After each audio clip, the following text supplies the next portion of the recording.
Bismillahirrahmanirrahim. Assalamualaikum warahmatullahi wabarakatuh. Salam sejahtera buat kita semua, para mahasiswa baru tahun 2020 dimanapun saudara berada di seluruh tanah air.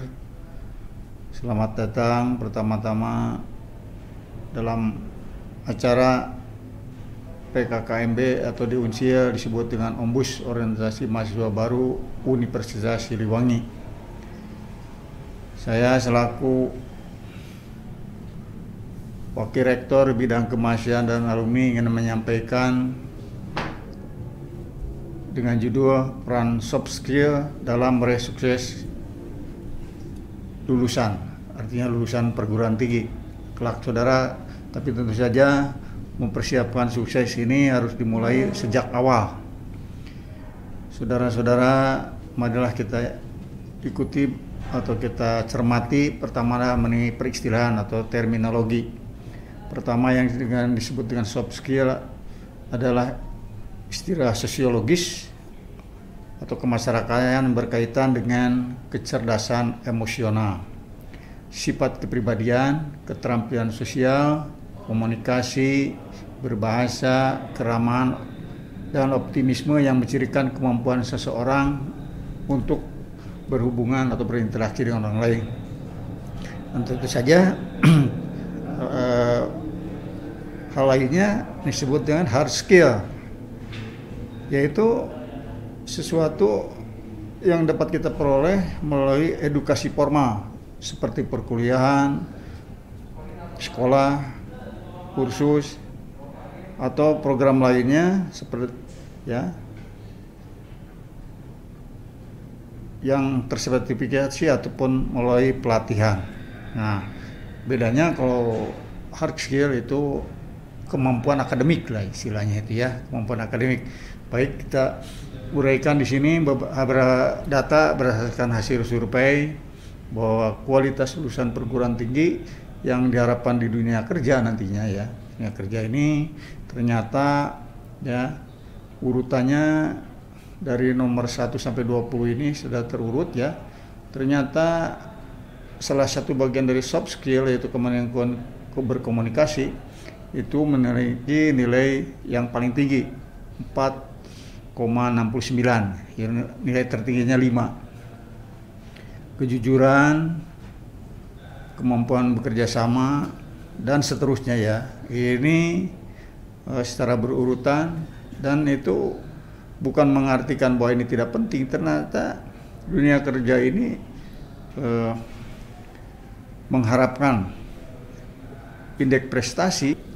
Nah, menurut hasil survei bahwa kualitas lulusan yang dihendaki oleh dunia kerja itu ternyata ini nomor urut atas sampai ke 10 itu adalah kemampuan soft skill. Nah, sedangkan hard skill ini yang tapi ini bukan tidak penting ya, sebagai pijakan ini urutannya nomor 17 gitu ya, dengan skor 3,68.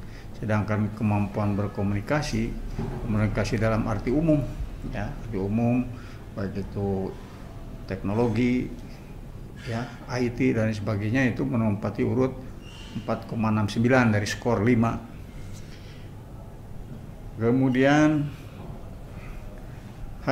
nah ini dipublikasikan hasil survei tersebut dari National Association College and Employer di Amerika tahun 2012 bahwa mendapat kesimpulan ya dari data tersebut bahwa soft skill itu dibutuhkan untuk mencapai sukses itu adalah 82%. Jadi itu memiliki proporsi yang baik, tapi tentu saja dengan syarat-syarat hard skill ya atau akademis yang telah mapan. Inilah kalau kita ringkas dari beberapa pustaka bahwa 10 soft skill yang dibutuhkan oleh lulusan perguruan tinggi ini ada 10 ya. Bentar kita memudahkan untuk mencapai atau menciptakan lapangan pekerjaan. Yang pertama adalah berpikir kritis, ya berpikir kritis artinya generasi muda ini jangan terlalu statis, tapi harus berpikir kritis bagaimana menghadapi hal-hal perubahan. Kemudian komunikasi yang baik tadi ya sudah disampaikan tadi secara verbal ya. Kemudian mengakses, menganalisis dan mensintesis segala informasi.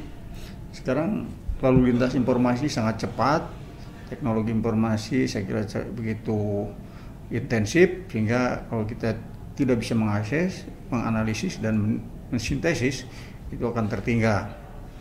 Kemudian rasa ingin tahu, kreatif, inovatif, ya, kepemimpinan nomor 5. Kemudian kerjasama, public speaking, manajemen waktu, dan networking atau jejaring kerja. Kalau kerjasama atau internal dalam satu organisasi, sedang networking itu antar organisasi. Kita perjelas. Nah, ini di mana kita bisa menempatkan atau menimba hal tersebut di perguruan tinggi. Itu ini adalah tadi kompetensi ya, kompetensi dunia kerja. Satu sisi ada iptek, di sisi lainnya ada soft skill tadi yang sudah kita uraikan.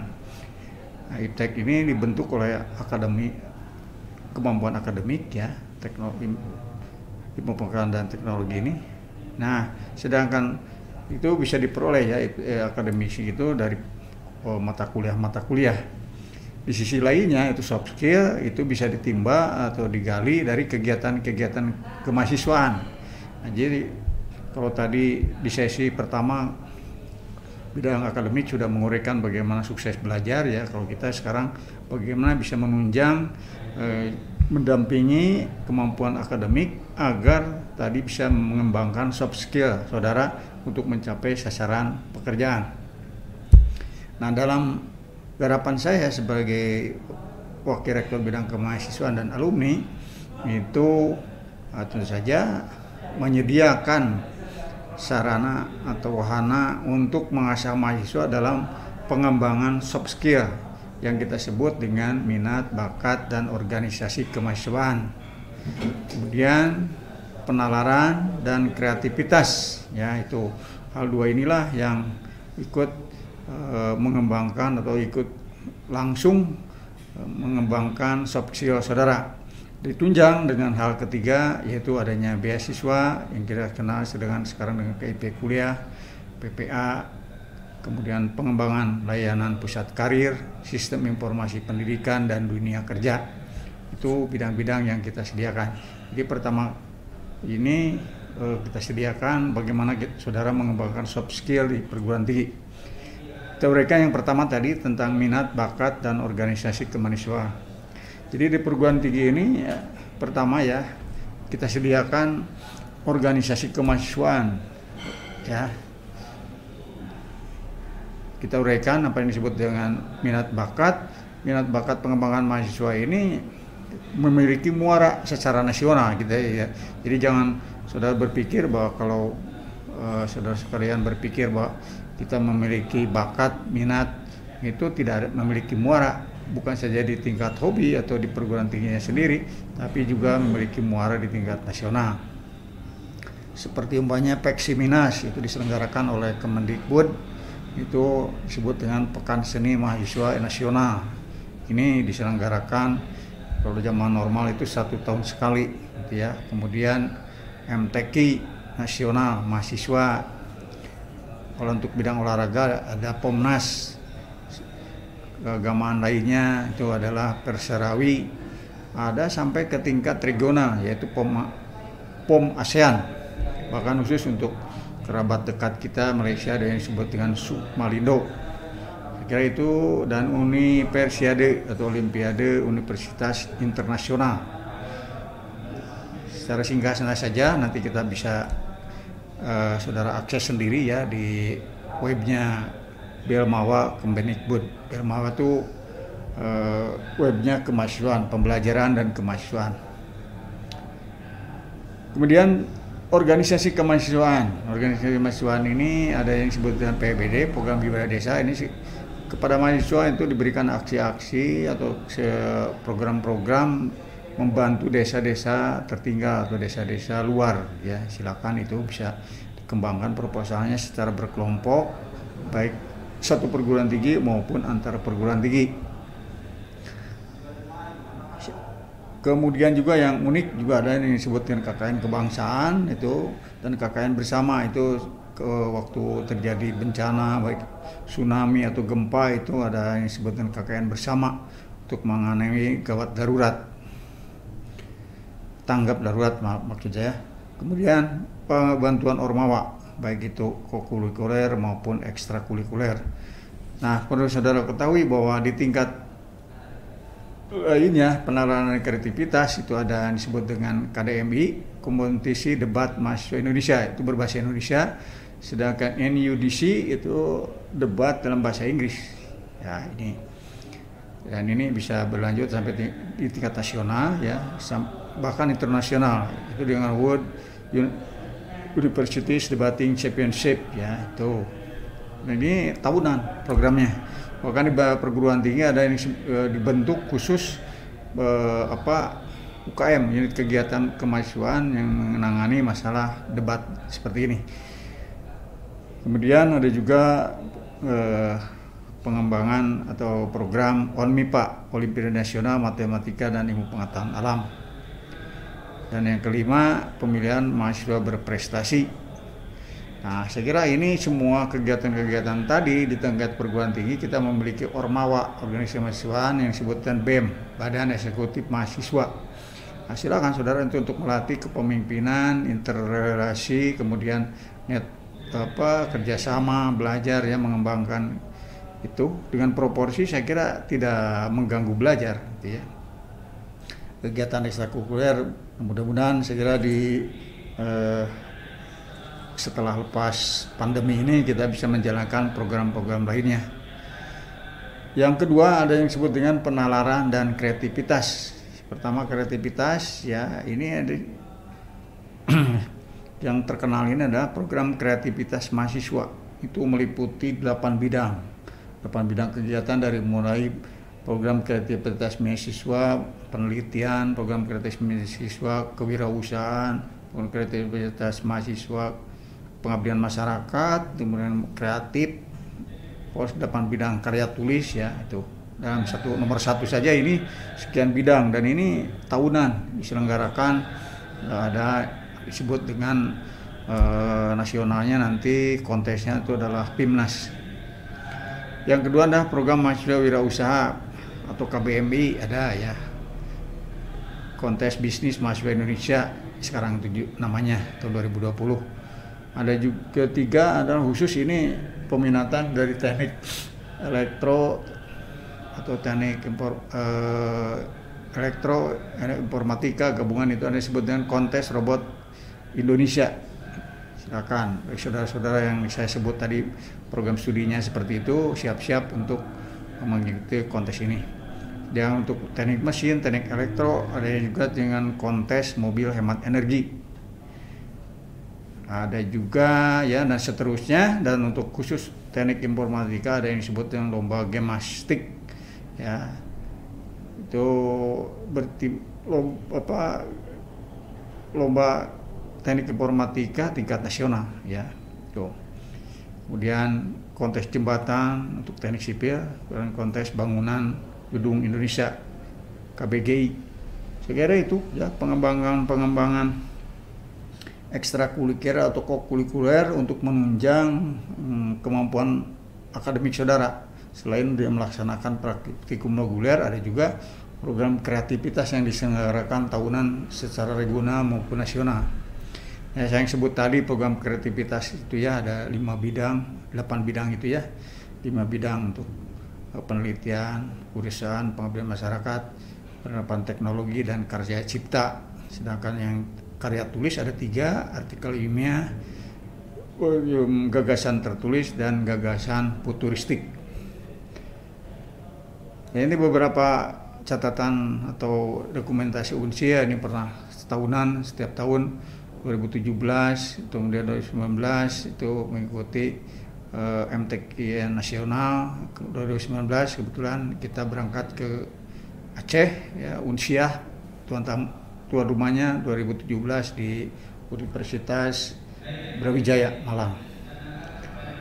Kemudian juga kita terlibat dalam kegiatan-kegiatan pendidikan tadi yang disebut PHBD itu ya. Bagaimana sudah terlibat dalam penanganan desa ketahanan tsunami, Destana Tsunami ya. Itu diselenggarakan oleh bekerja sama dengan BPBD, Badan Penanggulangan Bencana Daerah, dan BNPB, Badan Nasional Penanggulangan Bencana. Sekarang disibukkan dengan COVID ya. Dulu sebelum itu kita disibuk dengan pendidikan tsunami di daerah-daerah pesisir. Nah, ini ilustrasi bagaimana yang saya sebut tadi, mahasiswa mengikuti lomba debat ya. Nah, itu dalam rangka melatih komunikasi tadi kan, atau public speaking mahasiswa baik dalam bahasa Inggris maupun dalam bahasa Indonesia, untuk meningkatkan kemampuan soft skill mahasiswa. Juga kita terlibat dalam berbagai kompetisi ya, kompetisi mahasiswa bisnis KBMI itu. Nah, pada finalnya itu diselenggarakan expo atau festival gitu, hasil-hasil karya kewirausahaan mahasiswa. Itu antara lain pada tahun 2018 di Bogor, dan pada tahun 2019 ini tahunannya diselenggarakan di Batam. Kemudian sama setiap tahunan juga kita mengadakan expo kewirausahaan dan beberapa prestasi lainnya ya, singkat-singkat saja.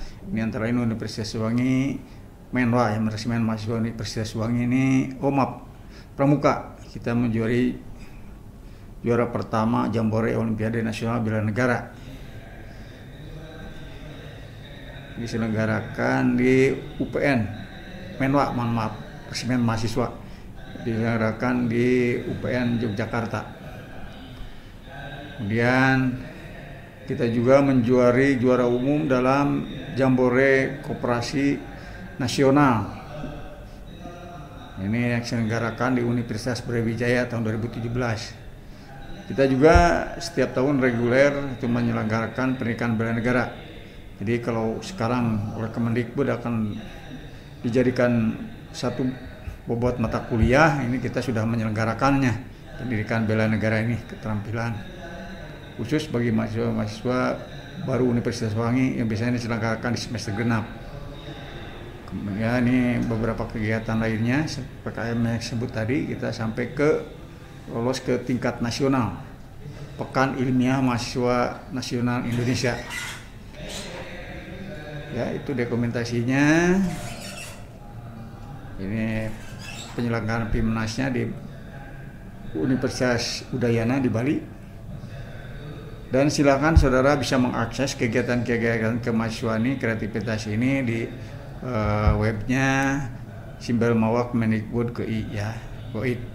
Sekira apa yang saya sampaikan pada prinsipnya, selamat bergabung dan silakan mengisi kegiatan akademik yang utama, kemudian didukung oleh kegiatan-kegiatan kemahasiswaan yang saya uraikan barusan sebagai penunjang soft skill, agar saudara setelah memiliki kemampuan hard skill juga memiliki bekal lain, yaitu dengan soft skill. Demikian, terima kasih atas perhatiannya. Wassalamualaikum warahmatullahi wabarakatuh. Salam sejahtera buat kita semua.